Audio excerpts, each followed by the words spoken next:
सब पे नजर अंदर की खबर। कराची कोरंगी सनती एरिया बिलाल कॉलोनी में वाक़ डेनिम क्लॉथिंग कंपनी में मजदूरों की जबरी बर्ताफियों और मजदूरों के साथ ज्यादतियों के खिलाफ सिंध पीस फोरम की क़यादत ने मजदूरों का फैक्ट्री गेट पर एहतजाज। मुजाहिरीन ने एहतजाज करते हुए डेनियम मेगा का दाखिली और खारजी रास्ता बंद कर दिया। इस मौके पर सिंध पीस फोरम के चेयरमैन मोहम्मद फैसल अबड़ो, आदिल मुश्ताक और दीगर ने एहतजाजी मुजाहिरे से खिताब करते हुए कहा कि डेनियम क्लॉथिंग कंपनी इंतजामिया ने फैक्ट्री को जेल बनाया हुआ है, जहां मजदूर को कैदी या गुलाम समझकर उनसे नारवा सलूक किया जाता है। उन्होंने कहा, आज हमारा पुरअमन एहतजाज था।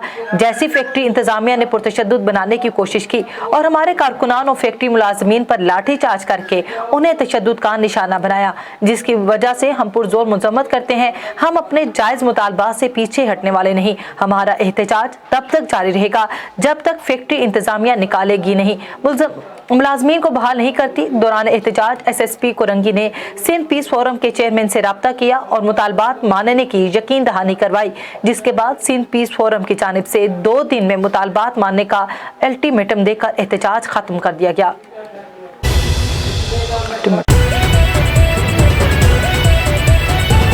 A1 TV, सब पे नजर अंदर की खबर।